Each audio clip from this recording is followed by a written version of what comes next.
안녕하세요. 제가 즐겨 듣던 채널에 사연을 쓰기까지 꽤 오랜 시간이 걸렸네요. 보내야지 하는 마음은 늘 있었는데 글로 적으려고 하니 엄두가 나지 않더라고요. 그래도 꼭 제 사연을 들려드리고 싶어 틈틈이 글을 적었답니다. 성의껏 꾹꾹 눌러 쓴 이야기니 꼭 제 사연을 들어주세요. 저희 부모님은 금수저라고 불릴 만큼 부잣집의 자녀였습니다.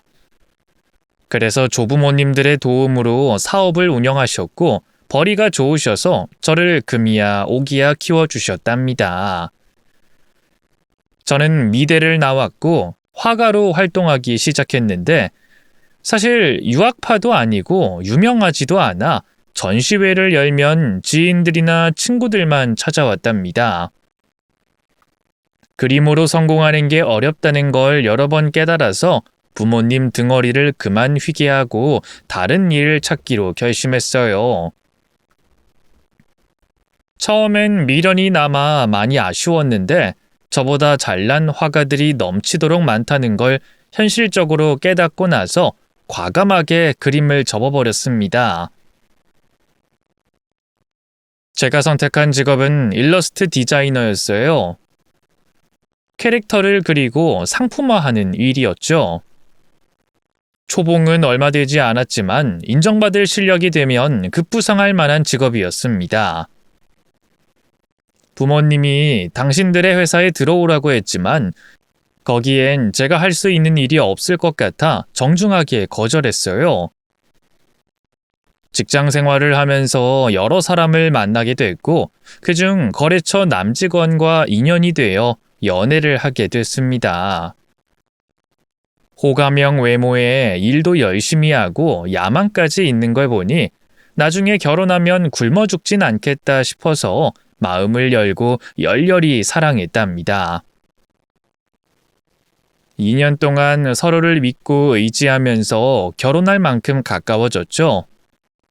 그래서 부모님께 소개해드렸더니 집안 배경이 다른 것에 조금 걱정을 하셨지만 제가 좋다고 하니 허락해 주셨어요. 시댁 식구들은 저희 부모님의 회사를 알고 있어 영광이라며 엄청 좋아해 주셨답니다. 그래서 상견례를 치르게 됐는데 시어머니와 시누이가 지나치게 굽실거렸어요. 아이고 사돈, 이렇게 뵙게 되어 영광입니다. 제 아들 받아주셔서 진심으로 감사드립니다.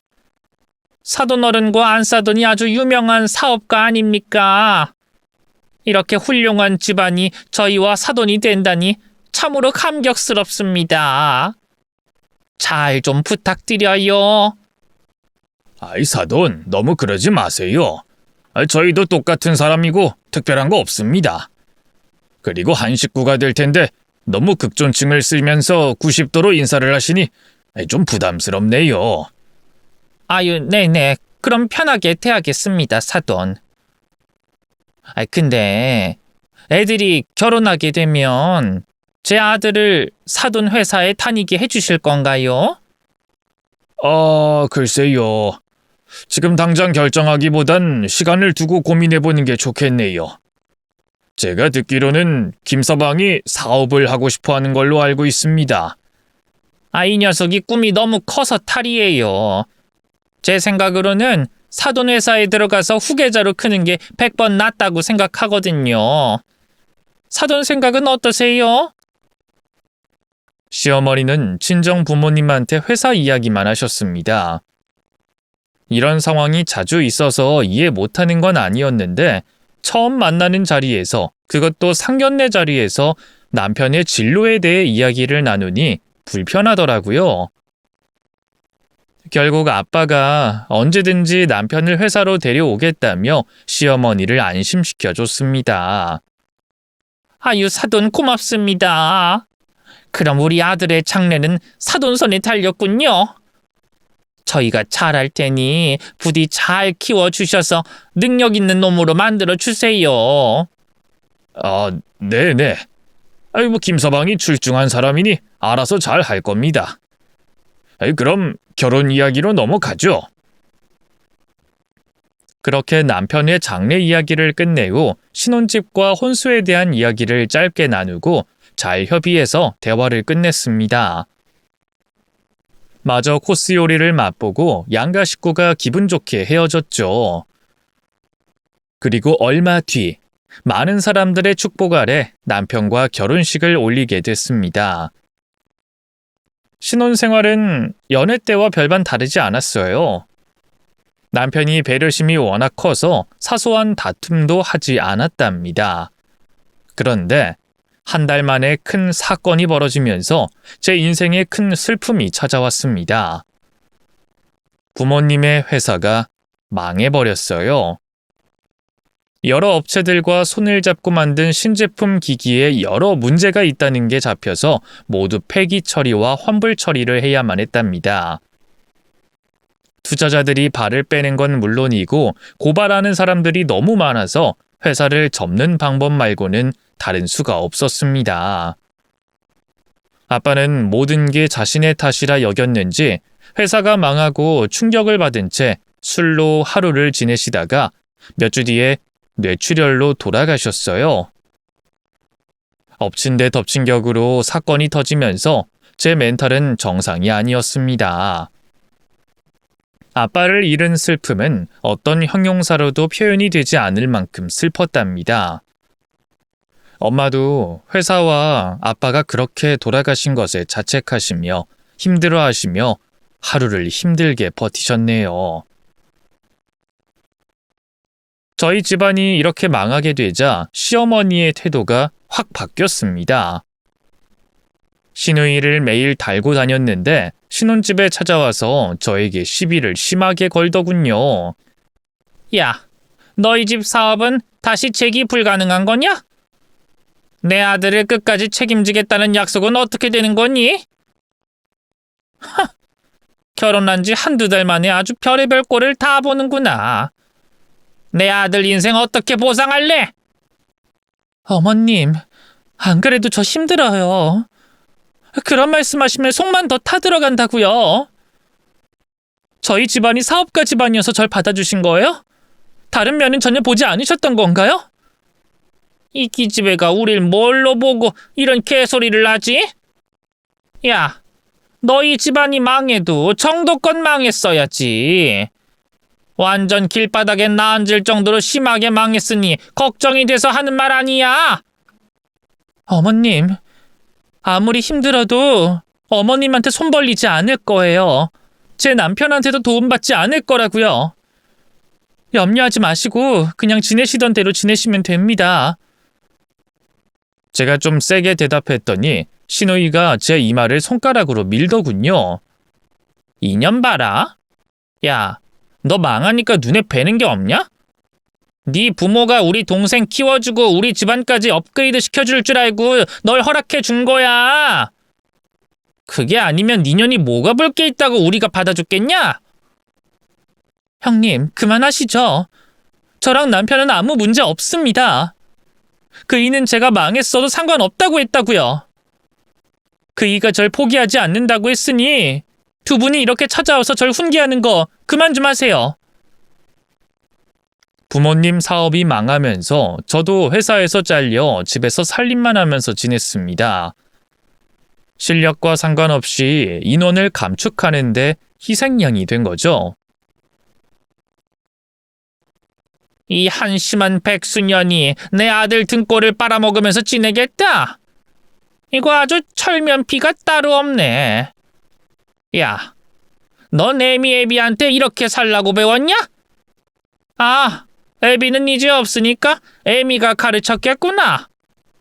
어머님, 형님, 두 분 다 말씀이 지나치십니다. 그만하세요.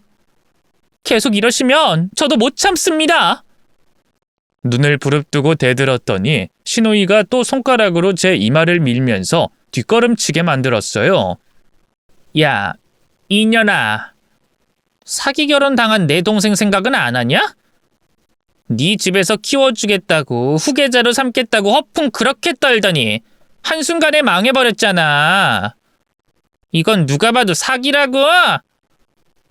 회사 문제가 있긴 했지만 잘 대처하실 줄 알았어요. 근데 투자자들이나 직원들이 모두 빠져나가는 바람에 한순간에 망한 거라고요. 그리고 아빠는 스트레스에 못 이겨 술로 지내다가 뇌출혈로 돌아가셨고요. 어머님, 형님, 저 지금 충분히 힘듭니다. 그러니까 제발 내버려 주세요. 하, 인연이 아직도 지가 금수저인 줄 아나 보네. 야, 넌 계륵 같은 존재야. 어디 써먹을 데도 없고 쓸모도 없다고. 내 아들이 너랑 계속 살겠다는 이유를 모르겠지만 조만간 이혼 도장 찍고 꺼질 준비해라. 시모녀는 매일 찾아와 이렇게 막말을 실컷 하고 이혼하라는 마지막 말을 남기고 떠났습니다. 한편 남편은 제가 당한 걸 모두 듣고 가만히 참지 않고 시댁에 찾아가 따져들었습니다. 저희 집안이 망한 것과 시댁은 별개의 문제니 제발 이상한 소리 말고 잘 살게 내버려 두라고 했죠. 하지만 시모녀의 갑질과 시짜질은 계속됐고 저도 점점 지쳐갔습니다. 그래서 남편에게 이사라도 가면 안 되겠냐고 물었어요. 여보, 나 어머님이랑 형님 때문에 너무 힘들어. 우리 멀리 이사 가면 안 될까? 그게... 미안하지만 안 될 것 같아. 실은 내가 사업하겠다고 엄마한테 돈을 받았거든. 뭐? 당신 사업해? 회사 그만두겠다고? 당신한테는 준비가 되면 말하려고 했어. 아니, 처음부터 말을 했어야지. 그래서 요즘 어머님이랑 형님이 더 심하게 막말했던 거야? 미안해, 여보. 사실 회사에서 진급 물 먹고 나가야 될 분위기야. 대기업이라고 다 좋은 것만은 아니더라. 매번 선배들한테 까이고 후배들은 치고 올라오고 이젠 사업할 수밖에 없는 상황까지 왔어. 그렇게 힘들었으면 나한테 말이라도 해주지. 그럼 위로라도 해줬을 거 아니야. 당신이 나보다 힘든 상황인데 어떻게 말하겠어. 당신 요즘도 자다가 장인어른 부르더라. 얼마나 마음이 아팠으면 그러겠어. 내가 자다가 아빠를 불렀어? 갑작스레 떠나셨으니 그런가 봐. 어쨌든 당신이 사업 시작하겠다니까 잘 해봐. 나도 직장 알아보고 재취업할게. 미안해. 그리고 고마워, 여보. 저희 부부는 각각 풀리지 않아 새로운 인생을 살려고 발버둥 쳤습니다. 얼마 뒤 남편은 사업장을 오픈했고 저는 다른 중소기업의 디자이너로 채용됐어요. 그래서 둘이 열심히 행복하게 살면 될 줄 알았는데 이번에도 시모녀가 제 멘탈을 구겨버리더라고요. 야, 너는 꼴랑 200만 원 벌러 나가면서 집안 꼬라지가 이게 뭐냐? 사업하는 내 아들한테 아침은 먹이고 보냈냐? 네? 아침에는 저도 바빠서 간단하게 토스트해서 먹어요. 토스트? 내 아들은 국물 없으면 밥을 안 먹는 앤데 퍽퍽한 토스트를 먹인다고? 너는 어쩜 마음에 안 드는 것만 골라서 하냐? 아휴, 진짜 내 아들이 아까워 죽겠어. 지금이라도 정신 차리고 너랑 이혼했으면 좋겠다. 어머님, 제발 그런 말씀 좀 그만하세요. 저희 부부는 잘 살고 있는데 왜 자꾸 이혼하라는 말을 반복하세요? 이게 아직도 부잣집 딸인 줄 아나? 쥐뿔도 없고 한심한 년이 어디서 눈가를 세로로 뜨고 말대답이야? 됐고, 너 내 아들이랑 살려면 내조 똑바로 해라. 아침상 차려서 사진 보내고 저녁에도 집 상태 사진으로 찍어서 보고해. 어머님, 그럴 거면 저희 집에 CCTV를 설치하세요. 실시간으로 보시는 게 더 낫지 않을까요? 이게 말하는 거 봐라. 아주 싹수가 누렇네. 애비가 없어지니까 성질머리가 그따위로 변한 거냐? 어머님, 말씀 조심하세요. 아이고, 애비 이야기하니까 성남 표정 짓는 것 봐라. 그렇게 부모 욕먹이기 싫으면 똑바로 해. 내가 시킨 대로 하란 말이야. 알았어? 시어머니와 시누이가 와서 난리치고 나가면 온몸에 기운이 빠져나가서 아무것도 하지 못했어요. 그냥 어디론가 도망가고 싶었답니다. 일단 시모녀의 식자지를 피하려고 다음 날부터 찌개와 몇 가지 반찬을 올려 남편에게 아침밥을 해줬고 퇴근하고 돌아와서 집을 깨끗하게 치우고 저녁상을 사진으로 보내드렸습니다. 시어머니는 당연히 마음에 안 든다고 이것저것 지적을 하셨죠. 저는 내성이 생겼는지 그냥 죄송하다, 다음에 더 잘하겠다 대답하며 시어머니한테 비위를 맞췄습니다. 한편 친정엄마는 아빠를 잃고 집안에서 은둔 생활을 한 지 몇 달 만에 집 밖을 나오셨어요. 제가 시간 나는 대로 찾아뵙고 위로를 해드렸는데 이제야 일상을 보낼 준비가 되셨나 봅니다. 현지야, 결혼하자마자 일이 터져서 많이 힘들었지? 아니야, 엄마. 나보다 엄마가 더 힘들지. 아빠 돌아가시고 실어증까지 걸렸었잖아. 그랬지. 근데 다시 정신이 들더라. 계속 주저앉아 있다가는 나도 네 아빠 옆으로 갈까봐 걱정됐어. 내 딸 현주를 두고 갈 수 없으니 정신 차렸지. 요즘 결혼 생활은 어떠니? 우리 부부야 문제 없지. 그이 성격 알잖아. 나밖에 모르는 거. 항상 위로가 돼줘서 힘이 나. 김서방이 착하긴 하지. 그럼 시어머니는 어때? 어머님? 뭐 그냥 보통이야. 크게 나쁘진 않고 지낼만 해. 우리 집안이 망해서 원망 많이 할 것 같은데 그러진 않어? 저는 엄마의 질문에 솔직하게 대답하지 못하고 시모녀와 사이가 그다지 나쁘지 않다고 대답했습니다. 엄마가 다시 사회생활을 시작하셔서 좋은 일이 생길 것 같았는데 전혀 그러지 않았습니다. 이번에는 남편이 사업을 운영한 지 얼마 되지도 않아 사기를 당해 망해버렸답니다. 그이는 형사 민사로 고소를 해봤지만 사기친 인간이 멀리 튀어버려서 잡지 못하고 그대로 망해버렸네요. 시어머니가 대출을 받아 빌려준 돈으로 벌인 사업이라 저희들만의 문제가 아니었습니다. 시모녀는 발을 동동 구르며 걱정하다가 결국 저희 신혼집을 팔고 시댁에 들어가 살기로 결론을 내렸어요. 당장 빚을 갚아야 했고 능력 있는 사람이 없으니 이렇게 결정하는 것이 가장 현명했던 거죠. 그래서 저는 원치 않던 시집살이를 해야 했습니다. 시모녀는 원래 놀던 사람들이고 남편은 사업이 망하고 대학 선배 밑에서 일을 시작했어요. 저는 디자인 회사에 근무하고 있었고요. 그런데 시모녀가 저에게 과한 걸 요구하더군요. 아침 저녁상을 차리는 것과 살림도 모두 제가 해야 한다고 명령했답니다. 네가 내조를 제대로 못해서 내 아들이 사기당한 거야. 그리고 너희 집안 기운이 흘러 들어와서 망한 거라고. 그러니까 너에게 큰 책임이 있으니 이 집에서 우리가 시키는 대로 하면서 살아라. 어머님, 지금 하시는 말씀 모두 억지인 건 아시죠? 제가 대들려고 하는 게 아니라 너무 말도 안 되는 억지를 부리고 계세요.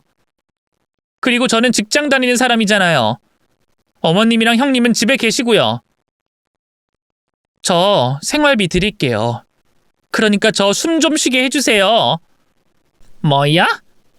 꼴랑 돈 몇백만 원 번다고 우릴 무시하는 거냐?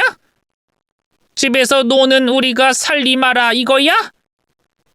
우리들은 2년 빤스를 빨아다 바치라는 소리냐고?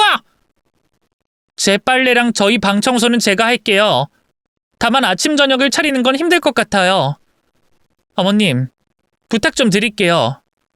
부탁? 네 말본새는 명령처럼 들리는구나. 돈 버는 니년이 백수인 우리를 개 무시하는 걸로 들린다고? 집어치우고! 너! 우리 마음에 들지 않으면 바로 내쫓을 거야. 내 아들하고 이혼시킬 거라고! 이런 순간에는 항상 남편이 없었습니다. 시모녀는 남편이 없는 순간에만 이렇게 저를 갈구고 혼을 냈죠. 한 집에 살고 있어 남편한테 이르면 또 일이 더 커질까봐 입도 뻥끗 못하고 묵묵히 참고 견뎌냈습니다. 저는 시키는 그대로 하지 않고 눈치를 봐가면서 나서야 될 때만 움직였어요. 시모녀가 머리 쓴다고 시비를 여러 번 걸었지만 못할 것 같은 일은 과감하게 못하겠다고 대답하고 말았습니다. 그런데 코로나가 터지면서 제 직장에 위기가 찾아왔어요. 일감도 없고 직원들은 많기만 하니 또 잘려야 하는 수모를 당했답니다. 결국 시댁에서 24시간을 지내야 하는 상황이 온 거죠. 저는 빠른 시일 내로 취직하려고 해봤지만 코로나 초창기에 재취업을 하는 건 하늘의 별 따기와 다를 게 없었답니다. 결국 시댁에서 시모녀가 시키는 걸 다 소화하면서 지내야 했어요. 두 모녀는 남편이 벌어다주는 생활비로 생계를 꾸려나갔고 부족한 돈은 카드로 소비했답니다. 그건 역시 남편이 갚아줬으니 두 사람이 쓰는 돈은 한 푼도 없던 겁니다. 제가 시집살이에 너무 지친 나머지 하루는 날 잡고 시댁에서 뛰쳐나왔어요. 거기서 시짜지를 또 당했다간 사고 칠 것 같아서 밖으로 나와 바람을 쐈어요. 때마침 엄마한테 안부 전화가 걸려와서 엄마를 만나 데이트를 하게 됐습니다.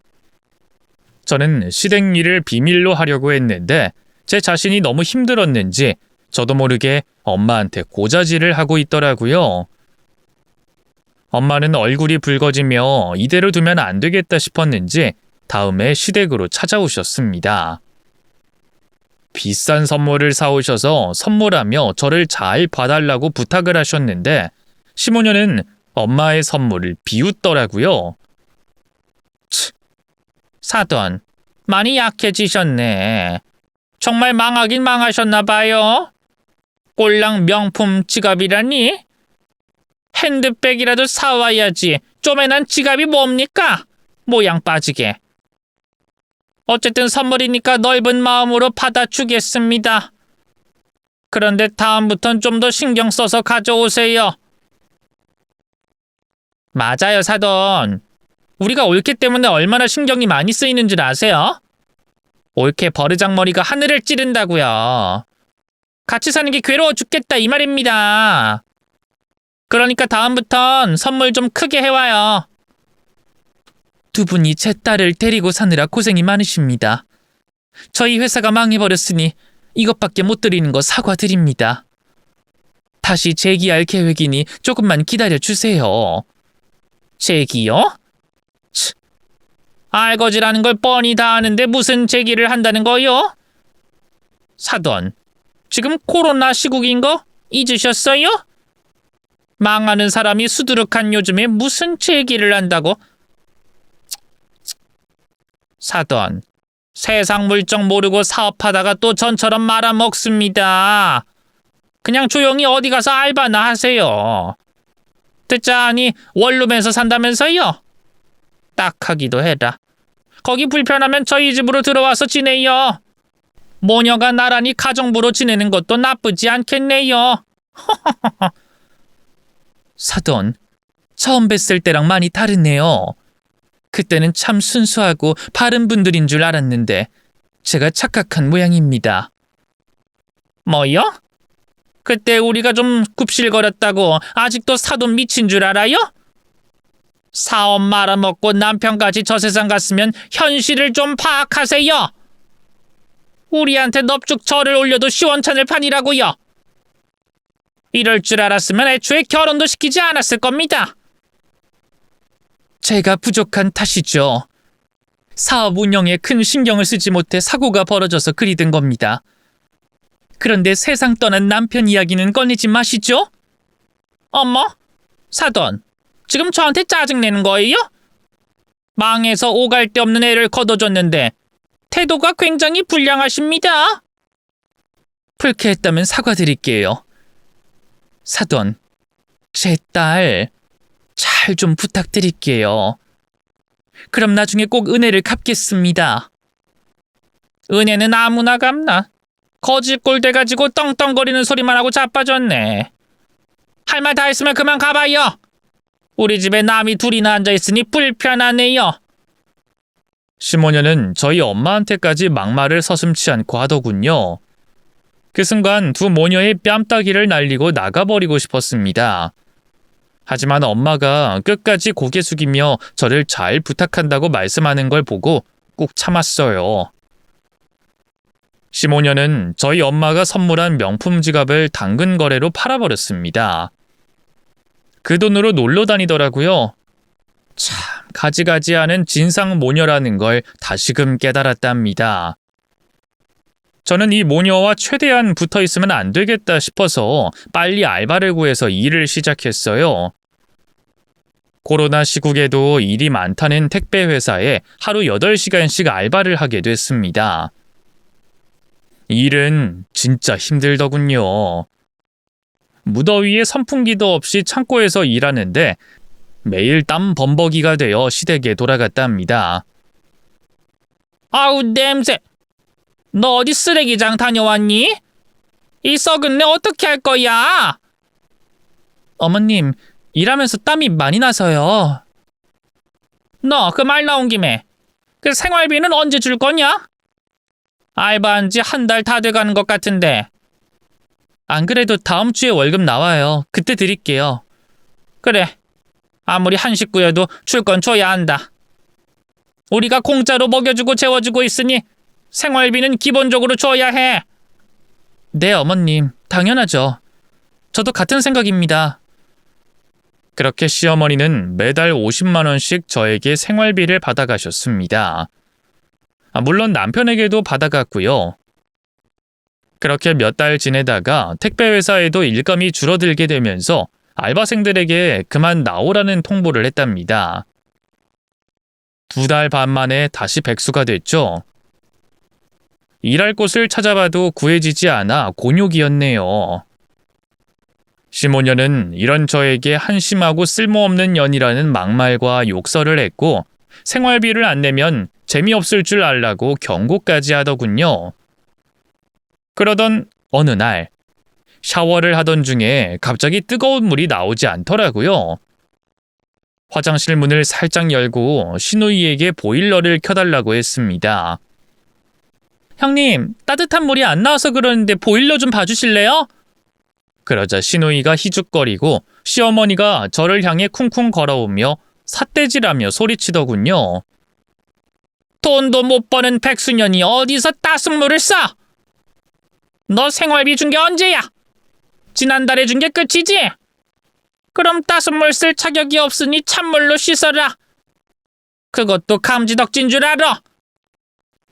어머님, 너무하세요. 아무리 그래도 씻는 물로 뭐라 하는 건 아니지 않아요? 제가 살림도 다 하는데 따뜻한 물로 씻을 자격도 없는 건가요? 이년의 주둥이를 어떻게 하면 좋을까? 넌 뚫린 입이라고 매일같이 멋대로 짓거리냐? 아가리 다물고 찬물로 씻어! 결국 치사하게 보일러를 꺼버리는 바람에 저는 찬물로 샤워를 하고 나왔습니다. 또 하루는 남편이 일찍 출근하고 제가 시모녀와 먹을 아침상을 차렸는데 시어머니가 제 밥과 국을 빼앗아 갔습니다. 너는 밥 먹을 자격 없으니 굶어라. 생활비 한 푼도 안 주고 이 집에서 식충이처럼 지내는 꼴을 보니 부하가 치민다. 어머님, 이번 달 생활비 못 드렸다고 따뜻한 물도 못 쓰게 하고 밥도 굶기시려는 거예요? 그런데 살림은 제가 다 하잖아요. 그럼 밥은 먹을 자격 있는 거 아닌가요? 이게 또 말꼬리를 잡고 늘어지네. 그냥 처먹지 말라면 처먹지 마! 꼴 보기 싫으니까 내 눈앞에서 네 면상 좀 치워라. 네, 어머님. 그렇게 할게요. 식사 맛있게 하세요. 30분 있다가 나와서 설거지해라. 이 집에서 따뜻한 이불 덮고 잠자는 값은 해야지. 알아들었냐, 이년아? 시모녀와 계속 같이 살다간 제가 암에 걸릴 것 같아서 남편에게 하소연을 길게 했습니다. 나 더는 못 살겠어. 어머님이랑 형님이 매일 막말하고 괴롭히는 거 힘들다고. 우리 분가하자. 그냥 월세방도 좋으니까 아무데나 나가자고. 여보, 미안해. 내가 요즘 정신이 없어서 신경을 못 썼지. 근데 조금만 참아주면 안 될까? 그 선배 사업 도와주는 거 잘 될 것 같아. 이거 대박 터지면 나도 같이 올라가는 거라 억대 연봉은 받을 수 있을 것 같아. 뭐야? 그게 정말이야? 코로나 시국에 사업이 잘 되는 것도 신기한데 억대 연봉까지 바라본다고? 그 사람들이 집에만 있으니까 노트북이랑 컴퓨터 판매량이 쭉쭉 늘어간다고. 우리가 조립해서 판매하는 전자기기들이 없어서 못 팔 정도라니까. 생산 공장을 확보하고 있으니까 금방 성공할 거야. 여보, 조금만 참아주라. 우리 분가하면 여기서 제일 먼 동네로 가자. 그런 날이 빨리 왔으면 좋겠다. 알았어, 당신만 믿고 버텨볼게. 근데 당신이랑 같이 일하는 선배 말이야. 우리 결혼식 때 온 사람이야? 이름이 뭐였지? 결혼식 때 왔었을걸?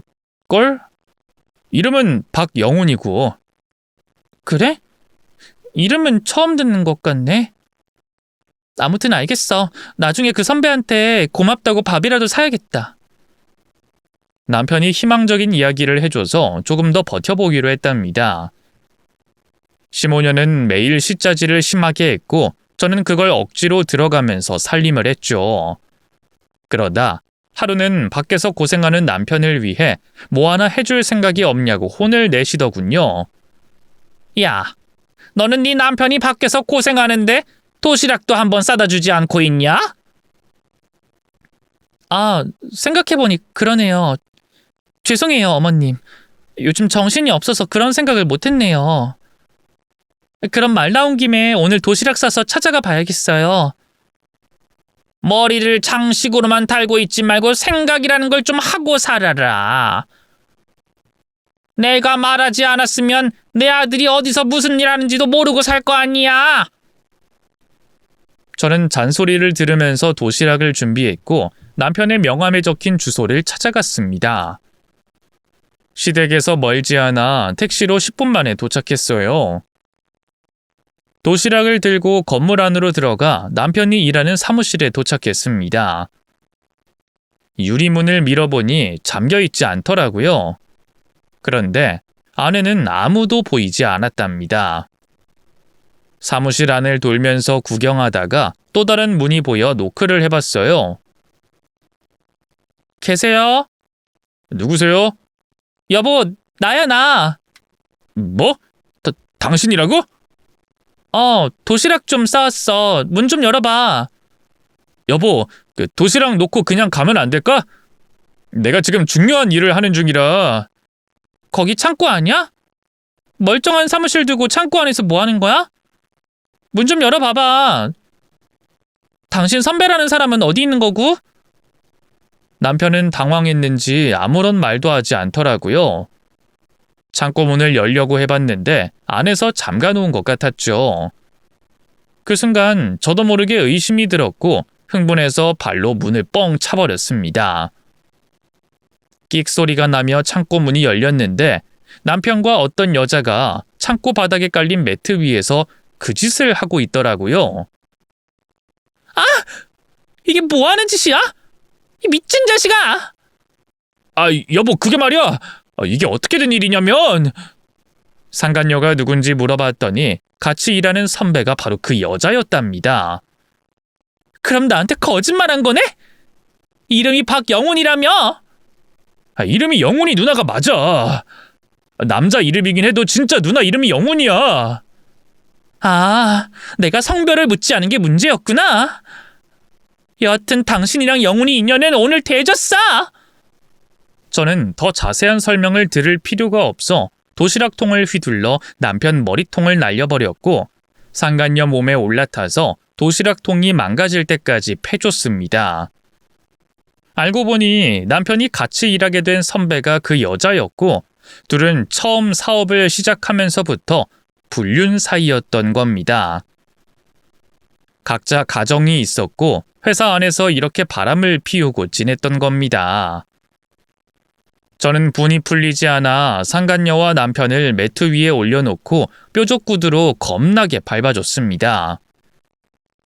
비명소리가 들리며 제발 그만하라고 살려달라고 애걸복걸하더군요. 저는 그렇게 한바탕 작사를 내고 더러운 남편놈과 상간녀에게 되질 준비하라고 전하며 사무실에서 나와버렸습니다. 그리고 시댁으로 돌아갔더니 시어머니가 점심 준비를 하라고 하더군요. 예, 잘 다녀왔냐? 네, 어머님 덕분에 아주 잘 다녀왔어요. 그럼 와서 밥 좀 챙겨라. 아까 먹은 김밥이 적었나 보다. 우리 먹게 점심 좀 차려라. 네? 지금 밥을 차리라고요? 그럼 지금 밥을 차리지 내일 차릴래? 얘는 아직도 어리버리대네. 아, 이제 좀 눈치 좀 챙겨라, 이 멍청한 년아. 아, 네네. 지금 바로 차려드릴게요. 저는 분노한 채로 점심을 준비해 식탁에 올려뒀습니다. 어머님, 다 차렸어요. 나와서 식사하세요. 그래, 다 됐냐? 근데 너 지금 뭐 하냐? 설거지 하는 거야? 네, 설거지감이 많아서요. 어머님이나 형님이 안 해주시니 제가 지금 하고 있네요. 얘 말하는 싸가지 봐라. 야, 네가 당연히 해야 할 일을 왜 우리가 해주길 바라는 거야? 그리고 내가 따순물 쓰지 말랬지? 백수 주제 왜 자꾸 따순물을 쓰는 거야? 아, 그랬구나. 알겠어요. 오늘까지만 따순물 쓰고 내일부턴 쓰지 않을게요. 얼른 식사하세요. 국 식겠어요. 그러자 시모녀는 국을 한술 뜨고는 바로 뱉어버렸습니다. 제가 소금을 덩어리째 넣어버렸거든요. 야! 이게 뭐야? 뭘 넣었길래 이렇게 짠 거야? 소금이요. 소금 좀 쳐먹고 정신 좀 차리라고 많이 넣었는데 맛이 짜요? 얘가 지금 뭐라는 거야? 우리더러 속을 씻으라고? 너 지금 우리 엿먹이는 거냐? 그래, 엿먹이는 거다. 니들의 지랄은 더 이상 못 봐주겠다. 못돼먹게 생긴 것들이 하는 짓은 더 악랄하고 재수가 없냐. 어머, 인연이 뭘 잘못 먹었나? 너 지금 제정신이니? 아니, 제정신 아니야. 방금 네 아들놈이 딴 년이랑 바람 피우고 있는 걸 보고 왔거든. 네 년이 하도 가보라고 해서 도시락 들고 가봤더니 선배라는 년하고 그 짓 하고 있더라. 니년 덕분에 좋은 구경했다. 뭐? 내 아들이 바람을? 그까짓 일로 우리한테 이러는 거냐? 그까짓 일이라고? 어머님, 소금을 덜 먹었나요? 정신 확 깨라고 소금을 퍼먹였더니 아직도 똥인지 된장인지 모르네. 시어머니는 제가 흥분한 걸 보고 살짝 쫄아서 뒤로 물러섰고 시누이가 앞장서서 저에게 따지더군요. 야, 옳게. 남자가 바람 피우는 거 그거 다 여자가 못나서 그런 거야. 형님, 모태솔로 아니에요? 남자 손도 못 잡아본 빙신년이 어디서 충고질이야. 사회 부적응자의 애미 치마폭에서 숨어 사는 등신년아. 주둥이 뜯어버리기 전에 닥쳐라. 아니, 옳게. 지금 뭐라고 그런 거야? 너 미쳤어? 너 같으면 안 미치겠냐? 시엠이랑 시누이는 매일같이 지랄 연병을 떨면서 괴롭히지. 믿고 있던 남편 새끼는 사무실 창고에서 딴 년이랑 그 짓거리 하고 있는데 정신이 바로 잡히겠냐? 이게 아직도 분위기 파악 못하고 까불고 있어. 내가 아직도 니년 올케로 보여? 시모녀가 동시에 움찔하더니 어떻게 나올지 속닥거리더군요. 저는 설거지를 다하고 손을 털고 바로 올케를 향해 다가갔습니다. 이년아, 너 먼저 좀 맞자. 내 이마 밀면서 싸가지 없게 시짜질했지? 너도 똑같이 당해봐. 이 모태솔로의 사회 부적응자년아. 쓸모없는 년아. 내가 다 받아주니까 그동안 만만했지? 재밌었냐? 이렇게 왜 이래? 이러지 마. 나중에 어쩌려고 이런 후회할 짓을 하는 거야? 후회? 후회는 내가 그동안 참아왔던 게 후회야. 네 모녀한테 당해오면서 참은 게 후회된단 말이야. 15년은 뒤로 밀려나며 겁을 먹었고 저는 국자를 들고 두년을 향해 휘둘렀습니다. 며느리년이 제대로 미쳤네. 우리 나가자. 처년이 무슨 짓을 할지 모르니 일단 나가자고. 그러는 게 좋겠어, 엄마. 쟤 진짜 개또라이 같아. 어서 나가자. 두 모녀는 현관으로 달려가 문을 열었고 친정엄마의 얼굴을 보고 또다시 놀랐습니다. 제가 엄마를 시댁으로 불렀거든요. 남편놈이 바람 피운 걸 알고 이혼하겠다고 마음을 먹어서 시댁을 박살내러 와달라고 불렀습니다. 현주야, 엄마 왔다. 엄마, 오늘이 마지막이야. 그래, 이것들 끝내고 네 남편도 끝내주자. 준비됐어, 엄마? 엄마는 들고 온 캐리어를 열었습니다. 거기서 몽둥이 될 만한 걸 고르고 있었어요.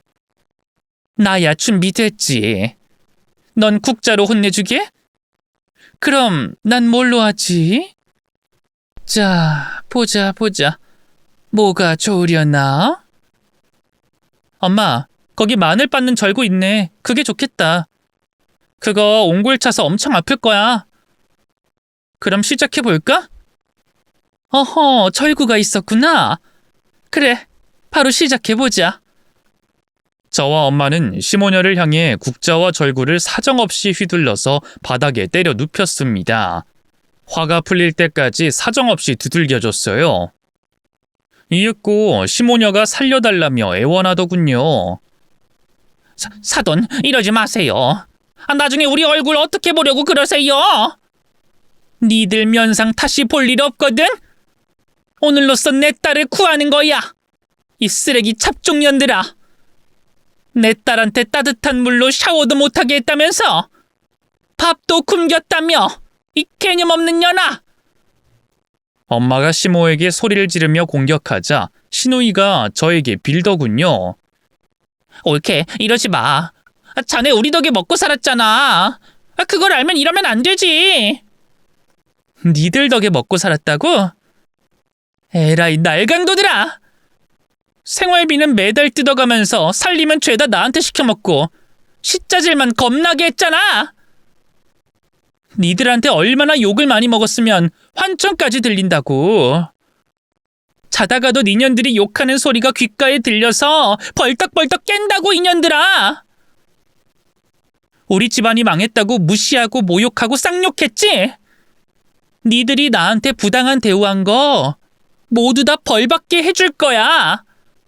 현주야, 이번엔 바꿔서 때리자. 내가 네 올케년 갈길 테니 네가 15년 흠심 패줘라. 알았어, 엄마. 끝까지 가보는 거야.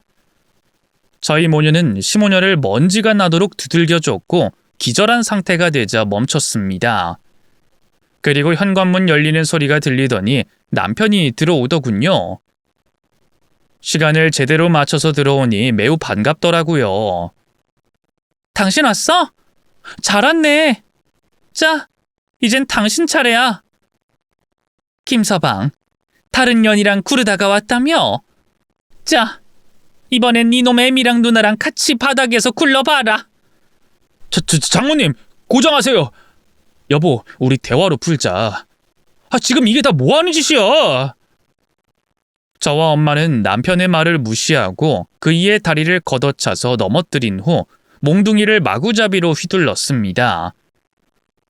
남편은 사과를 하며 싹싹 빌었지만 몇 대 쳐맞고는 얼굴을 감싸쥐고 엎드리더군요.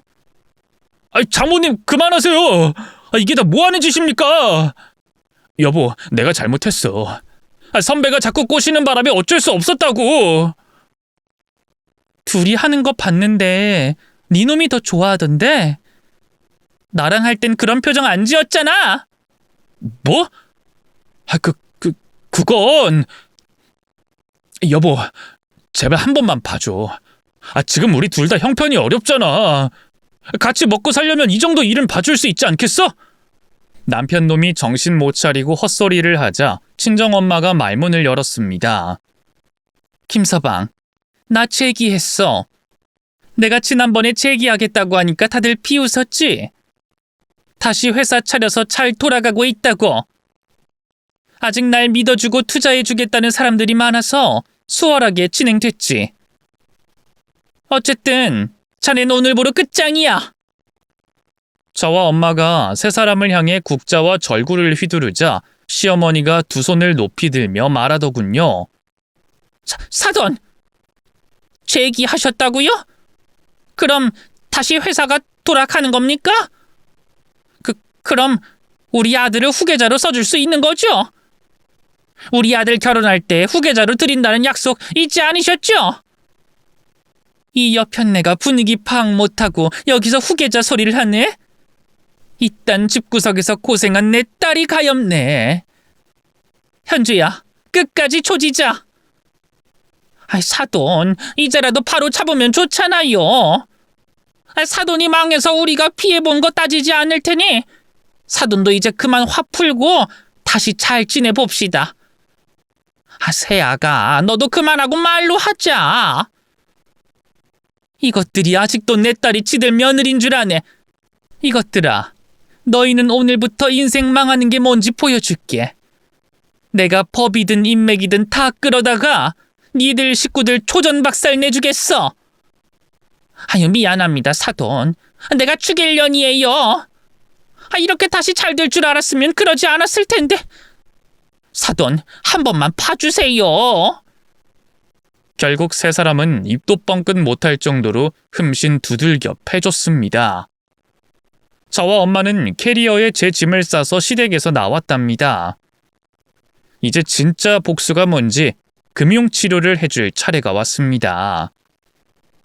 엄마는 회사를 다시 운영하면서 대저택에 새로운 둥지를 틀었습니다. 저는 엄마의 집으로 들어가게 됐고 이혼 소송을 진행했습니다.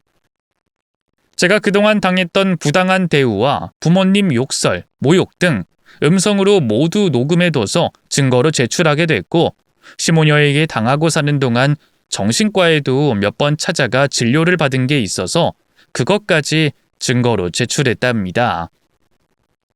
남편의 외도 증거도 있었으니 누가 봐도 이혼 사연은 남편에게 있었고 막대한 위자료를 청구하게 됐답니다.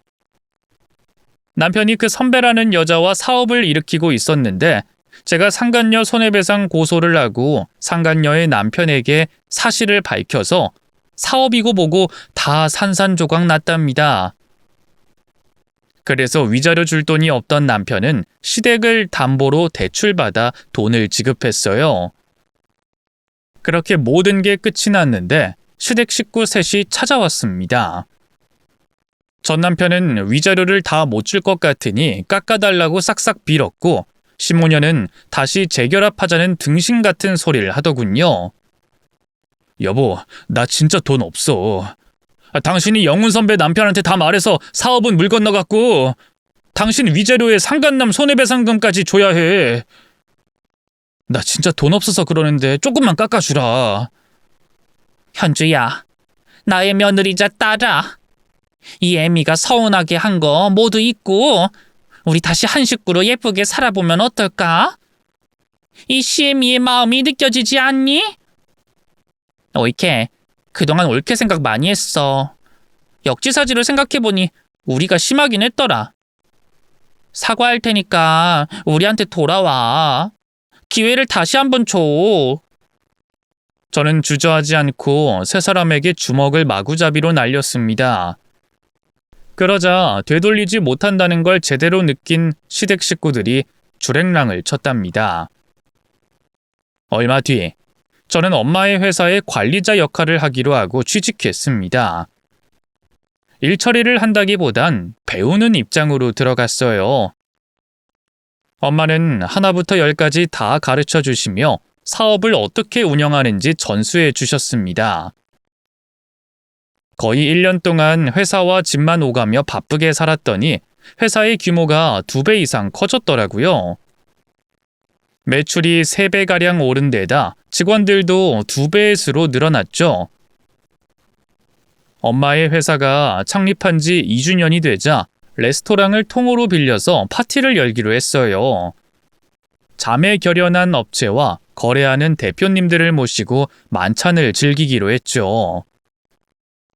귀한 분들을 모시고 파티를 하는데 접시를 치우고 음식을 나르는 알바생들이 수고가 많아 눈길이 가더라고요. 한 청년에게 물어보니 모두 1일 알바를 나온 사람들이라고 하더라고요. 그런데 그중 낯익은 얼굴이 보였습니다.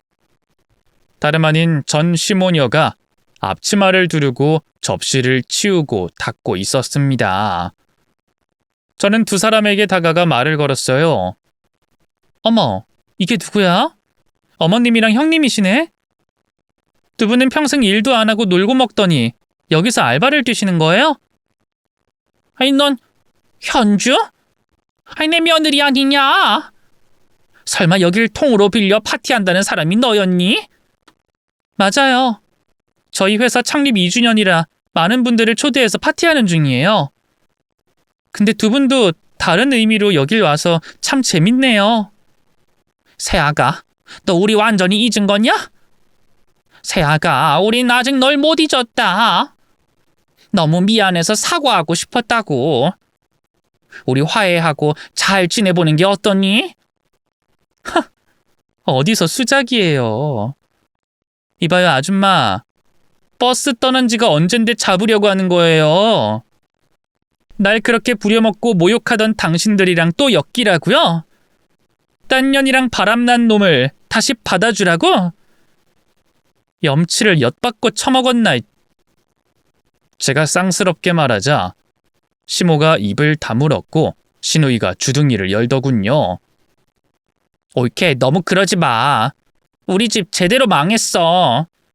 자네한테 위자료 준다고 대출받고 내 동생이 상간녀랑 쫑나고 혼자 사업하겠다고 또 추가로 대출을 받았는데 결국 다 말아먹고 우리 집이 경매로 넘어가 버렸어. 아, 그래서 알거지가 되셨구나. 그래서 다들 어디서 지내고 있어요? 엄마랑 나는 저기 산동네에 있는 고시원에서 지내. 동생은 연락 두절이야. 신용불량자의 빚을 많이 져서 살았는지 죽었는지 소식이 끊겼어. 벌써 8개월이나 됐어. 재밌게 돌아갔네요. 되로 주고 말로 받았네요. 업보라고 생각하고 사세요.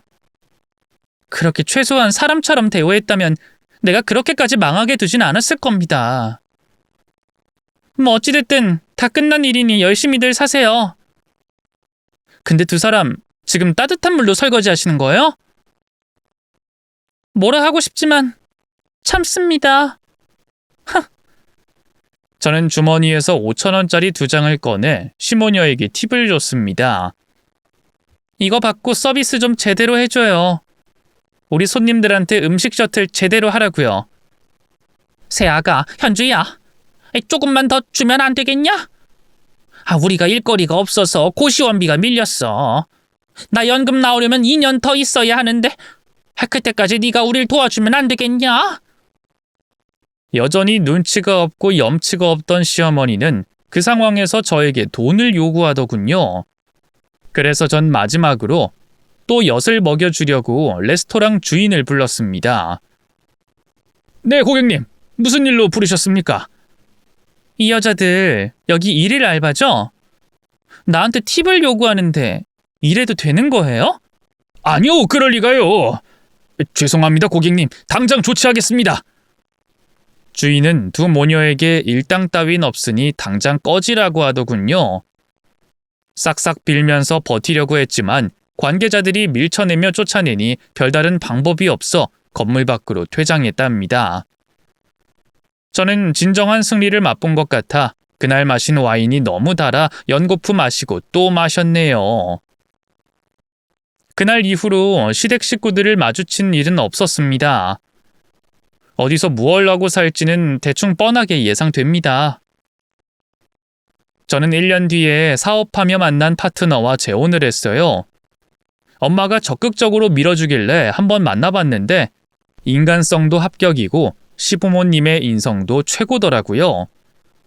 게다가 재력과 인물도 훤칠하니 마다할 이유가 없었죠. 그래서 지금 제 옆에는 새 남편과 두 딸이 있답니다. 요즘 육아에 지쳐 있었는데 매일 1시간씩 이 채널의 사연을 들으며 힐링하고 있어요. 그러던 중 제가 겪었던 시댁 인간들 이야기를 들려드리고 싶어 틈틈이 사연의 글을 적어봤답니다. 재밌게 들어주셨으리라 믿고 여기서 글을 줄이겠습니다. 모두 건강하시고 좋은 하루 보내세요. 감사합니다.